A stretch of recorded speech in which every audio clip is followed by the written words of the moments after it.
मी doctor Swapnil Anil Chavan, Irwin hospital Amravati इथे physician म्हणून कार्यरत आहे. 4 दिवसापूर्वी आमच्याकडे एक पेशंट आले जे त्यांना सडन ऑनसेट दोन्ही पाय आहे त्यांचा विकनेस डेव्हलप झाला होता. म्हणजे अचानक 1 ते 2 दिवसाची हिस्ट्री होती त्यांना. तर ते आपल्याकडे ते 10 दिवसापूर्वी पुण्यावरून आपल्या अमरावतीमध्ये आलेत. म्हणजे पुण्याला त्यांची स्टे होता जवळपास 1 महिना. त्यानंतर त्यांना सडन ऑनसेट बायलॅटरल लोअर लिंब विकनेस डेव्हलप झाल्या. त्याकरिता ते प्रायव्हेट हॉस्पिटलमध्ये गेले.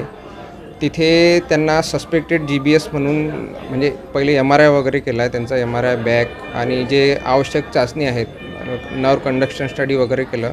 त्यावरती AIDP GBS पण एक AIDPमध्येच मोडला जातो.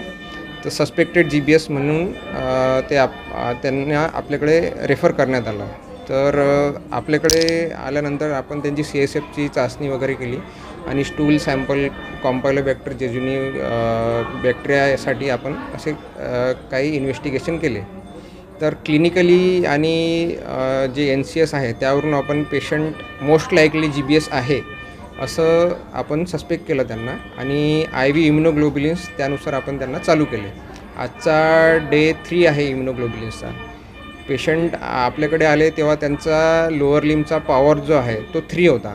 पण आता आजचा डे 3वर इम्युनोग्लोब्युलिनचा चालू असताना पॉवरमध्ये थोडी इम्प्रूव्हमेंट आहे. तर ते लोअर लिम्बचा पॉवर 1ने इम्प्रूव्ह झालेला आहे, म्हणजे 4 आहे सध्या. तर आता आपण त्यांना फिजिओथेरपी आणि 5 दिवसासाठी IV इम्युनोग्लोब्युलिन्स देणार आहोत आणि पुढची रिकव्हरी कशी होते ते आपण मॉनिटर करू. रिकव्हरीसाठी ॲटलिस्ट 2 वीक्स तरी लागतात, कारण जे न्यूरोपॅथी आहे त्याला रिकवर होण्यासाठी 2 to 3 वीक्स तरी लागतील.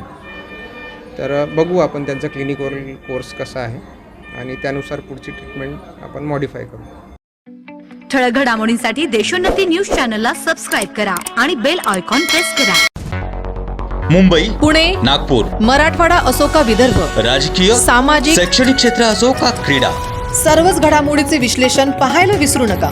फक्त देशोन्नती न्यूजवर.